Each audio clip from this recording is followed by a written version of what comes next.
Hello दोस्तों, आज चारों तरफ से आवाज आ रही है कि चीन की चुनौती के मामले में प्रधानमंत्री नरेंद्र मोदी चुप क्यों हैं। हालांकि श्री मोदी ने उचित समय पर एकदम स्पष्ट और कठोर शब्दों में टिप्पणियां की हैं, लेकिन मोटे तौर पर वे संयम रखे हुए हैं और उनका यह संयम बड़ी चर्चा का विषय है।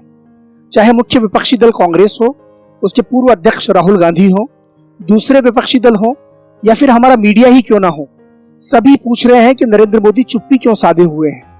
कांग्रेस ने कुछ दिन पहले उन्हें मौनेंद्र मोदी कहकर संबोधित किया। अगर आप भारत से बाहर देखेंगे तो भी पाएंगे कि विदेशी मीडिया का एक बहुत बड़ा हिस्सा प्रधानमंत्री की चुप्पी से उलझन में है। और तो और हमारे पड़ोस में पाकिस्तान, जहां की सरकार और मीडिया श्री मोदी को बुरा भला कहते हुए नहीं थकते, वे भी परेशान है कि मोदी चुप क्यों हैं। मैं चीन के मामले में प्रधानमंत्री की चुप्पी को उचित मानता हूं, क्योंकि जो लोग श्री मोदी से बड़े बड़े भाषणों और धमकियों की उम्मीद करते हैं, उन्हें समझना चाहिए कि चुनाव अभियान और युद्ध की स्थितियों में फर्क होता है। प्रधानमंत्री द्वारा संयम का प्रदर्शन करना उन्हें या भारत को कमजोर करके नहीं दिखाता, बल्कि परिपक्व के रूप में दिखाता है। परिपक्व इस रूप में कि वे बेवजह बड़बोली बातें करके चीन की किसी चाल में फंसने वाले नहीं हैं। यदि मैं सही आकलन कर रहा हूं तो प्रधानमंत्री की चुप्पी इसलिए है कि वे मौजूदा वक्त में चीन के साथ बड़ा युद्ध करने की जरूरत नहीं समझते, या यूं कहें कि ये उसके लिए सही समय नहीं है। इस समय बहुत आक्रामक बयान देकर वे चीन को भी उसी तरह की आक्रामकता में आने के लिए प्रेरित करेंगे। याद रखिए, अगर श्री मोदी ने चुप्पी साधे रखी है तो चीनी राष्ट्रपति शी जिनपिंग भी चुप लगाए हुए हैं। दोनों के लिए ये एक रणनीतिक चुप्पी है और दोनों का ही उसके लिए अलग अलग अर्थ है। अगर दोनों देशों के बीच शब्दों का युद्ध हद से ज्यादा बढ़ा तो चीन पर घरेलू तथा अंतर्राष्ट्रीय दबाव की ऐसी स्थिति आ सकती है जब उसके लिए लद्दाख के टकराव से पीछे लौटना असंभव हो जाए और युद्ध अवश्यंभावी हो जाए। फिलहाल भारत संयमित आक्रामकता की नीति पर चलेगा। हालांकि इसका मतलब ये नहीं है कि भारत युद्ध के लिए तैयार नहीं है। भारत उसके लिए पूरी तरह से तैयार है। जो सीमा पर हमारी फौजों की व्यापक तैनाती, तैयारी, इंफ्रास्ट्रक्चर के विकास और भारतीय सेना के रवैये से जाहिर है, जो सीमा पर चीन की आंखों से आंखें मिलाए हुए डटी हुई है। अगर चीन हम पर युद्ध थोप देता है तो हम उसे परास्त करने की स्थिति में हैं, और इसके बहुत से कारण हैं जिन पर हमने अलग से एक वीडियो बनाया था कि क्यों चीन की थल सेना जमीनी युद्ध के लिए अनफिट है, जबकि भारत के लिए वो सामान्य बात है।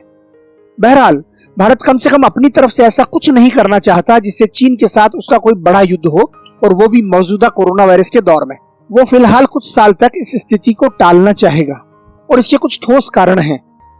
भारत के लिए दुश्मन नंबर 1 कौन है, ये बात किसी से छिपी हुई नहीं है, और उसी के लिए पिछले 1.5 दशक से भारत अपने आप को तैयार करने में विशेष रूप से लगा है। चीन जैसे बड़े दुश्मन के साथ मुकाबला करने के लिए, जिसके साथ हमारी सीमा 3,500 किलोमीटर लंबी है, हमें अनेक स्तरों पर तैयारी करने की जरूरत है। न सिर्फ सीमा पर सड़कों, हवाई अड्डों और पक्के सैन्य ठिकानों की जरूरत है, बल्कि आधुनिकतम हथियार भी चाहिए। मिसाइलें, टैंक, बख्तरबंद गाड़ियां, तोपें, बंदूकें, bullet proof jacket, rocket, radar, drone, लड़ाकू विमान और हेलीकॉप्टर ही नहीं, बल्कि समुद्र में भी पनडुब्बियों, जंगी जहाजों, समुद्री विमानों, नौकाओं, विमानवाहक पोतों जैसे हथियारों की जरूरत है। ब्रह्मोस से लेकर अग्नि और आकाश से लेकर पृथ्वी तक हम हर तरह से सक्षम हैं। लेकिन आज भी सीमावर्ती पहाड़ी क्षेत्रों में हमारा निर्माण कार्य पूरा नहीं हुआ है। आज भी हम कई अत्याधुनिक हथियारों का इंतजार कर रहे हैं, जिनमें रूस से आने वाली S-400 मिसाइल रोधी प्रणाली से लेकर राफेल लड़ाकू विमान और अमेरिका तथा इजराइल से खरीदे हुए अनेक हथियार शामिल हैं। हमारे अपने स्वदेशी विमान तथा अत्याधुनिक युद्धक हथियार भी विकास के दौर में हैं। चीन से भिड़ंत के लिए वो समय ज्यादा अनुकूल होगा जब हमारे पास इंफ्रास्ट्रक्चर भी पूरा हो चुका होगा और जरूरी हथियार भी आ चुके होंगे। सवाल उठता है कि अगर हम बेवजह का बड़बोलापन दिखाकर तुरंत युद्ध को न्योता देने की बजाय 2 से 5 साल बाद युद्ध की स्थिति में पहुंचे तो क्या बुराई है। न तो दुश्मन कहीं जाने वाला है और न ही हमारी जमीन। लेकिन जैसा कि मैंने बार बार कहा है, अगर आज भी युद्ध थोपा जाता है तो भारत चीन को छठी का दूध याद दिलाने के लिए तैयार है, लेकिन उससे भारत को कोई विशेष फायदा नहीं होने वाला। याद रखिए, भारत का दीर्घकालीन मकसद अपने इलाकों को चीन से वापस लेना है। भारत चीन के साथ हालात को इस कदर गंभीर नहीं बना लेना चाहता कि वो अनायास ही खुद को अमेरिका के सैन्य गठजोड़ में घुसा हुआ पाए। अगर चीन के साथ हमारा युद्ध गंभीर स्थितियां लेता है तो इस बात की काफी संभावना है कि शायद भारत के पास अमेरिका के उस प्रस्ताव को स्वीकार करने के अलावा कोई चारा न रहे कि हम भी नाटो के औपचारिक सदस्य बन जाएं और विश्वव्यापी अमेरिकी गठजोड़ की छत्रछाया में आ जाएं। लेकिन भारत का ऐसा कोई इरादा नहीं है। इसकी अनेक वजहें हैं।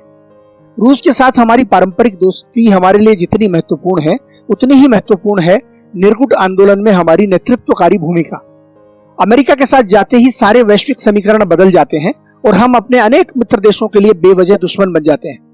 अभी अभी तो संयुक्त राष्ट्र सुरक्षा परिषद में भारत को 192 में से 184 वोटों के साथ अस्थायी सदस्य चुना गया है। किसी भी एक गुट में जाते ही हमारी ये स्थिति बदल जाती है और उसके गहरे अर्थ हैं। मसलन हमारे पास ज्यादातर हथियार रूस से आए हुए हैं।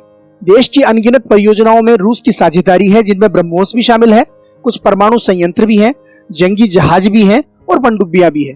रूस हमारा सुख दुख का मित्र रहा है, उससे दूर हम क्यों हटना चाहेंगे? और अगर हटते हैं तो हमारे हथियारों, उनके कलपुर्जों, साझा परियोजनाओं आदि का क्या होगा?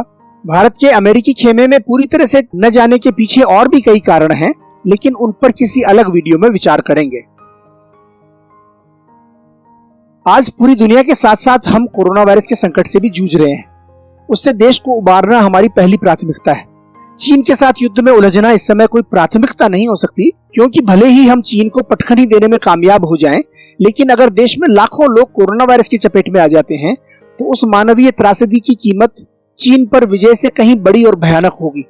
कोरोना वायरस हमारे काबू से बाहर हो गया तो भारत की आर्थिक और सैन्य शक्ति भी प्रभावित हुए बिना नहीं रहेगी, जिस पर हमारी राजनीतिक ताकत, हमारी वैश्विक ताकत और हमारा आत्मविश्वास टिका हुआ है। कोरोना वायरस की वजह से हमारी अर्थव्यवस्था संकट में है। अगर इसमें चीन के साथ युद्ध और जुड़ जाता है तो इसका भारत की अर्थव्यवस्था पर कितना बड़ा और गहरा असर होगा, इसका अंदाजा लगाना मुश्किल नहीं है।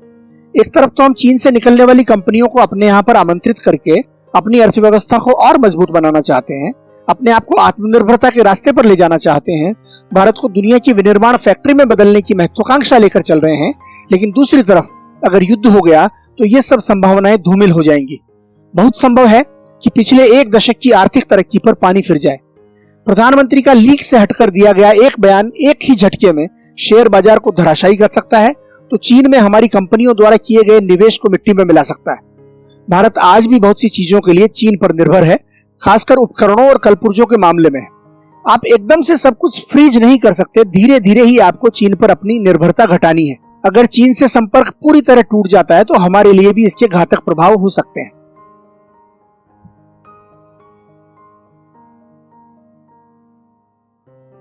अगर युद्ध हो जाता है तो चीन को दुनिया भर में अपनी खलनायक की भूमिका से ध्यान हटाने का मौका मिल जाएगा।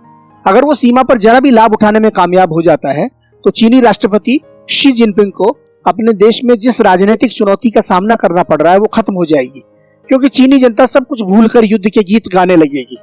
याद रखिए, युद्ध एक ऐसी चीज है जो जनता को सब कुछ भुला देता है और सत्ताधारियों को मनमानी करने की छूट देता है।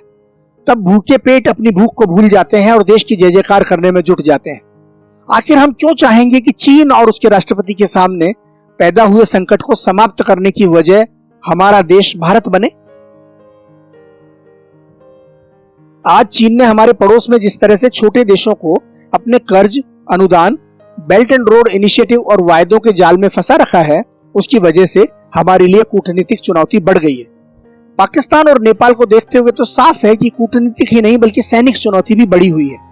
अगर इन देशों के साथ साथ श्रीलंका, बांग्लादेश, म्यांमार और कुछ अन्य देशों के साथ में चीन के प्रगाढ़ होते रिश्तों को भी ध्यान में रखा जाए तो समझ जाएंगे कि हमारे लिए ये समय युद्ध के लिहाज से अनुकूल नहीं है। हम अपने पड़ोसियों के साथ दोस्ती के रिश्तों को पुनर्जीवित करने में लगे हैं और जब तक उनके साथ हमारे रिश्ते प्रगाढ़ नहीं तो कम से कम सामान्य नहीं हो जाते, चीन के साथ युद्ध के लिए ये अनुकूल समय नहीं होगा। और अंत में एक राजनीतिक बात, जब भी चीन के साथ हमारे टकराव की स्थिति आई, हमारे पिछले प्रधानमंत्री भी सामने मंच पर आकर बयानबाजी नहीं किया करते थे। तब भी उसके कारण थे और आज भी उसके कारण हैं। अगर वे सही थे तो प्रधानमंत्री नरेंद्र मोदी गलत कैसे हैं? बहुत ज्यादा बोलने से युद्ध नहीं जीते जाते। अगर ऐसा होता तो पाकिस्तान, जिसके तमाम प्रधानमंत्री भारत के साथ होने वाले हर बड़े टकराव के समय धमकीबाजी और बड़बोलापन दिखाते रहे हैं, वो हमारे साथ सारे युद्ध जीत चुका होता। बड़बोलापन तालियां तो जरूर बटोर सकता है, लेकिन युद्ध जैसे संवेदनशील माहौल में उसकी कोई उपयोगिता नहीं है। ऐसी स्थितियों में भावावेश को हमारे राजनीतिक नेतृत्व पर हावी नहीं होना चाहिए और खुशी की बात है कि वो नहीं हो रहा। भारत को कब युद्ध लड़ना है और कब नहीं, उसका निर्णय वो तमाम आगा पीछा सोचने के बाद तथा अपनी शर्तों पर करना चाहेगा। वो अपनी मर्जी के खिलाफ अपने आप को बेवजह और कुछ समय युद्ध में झोंक दिया जाना नहीं चाहेगा।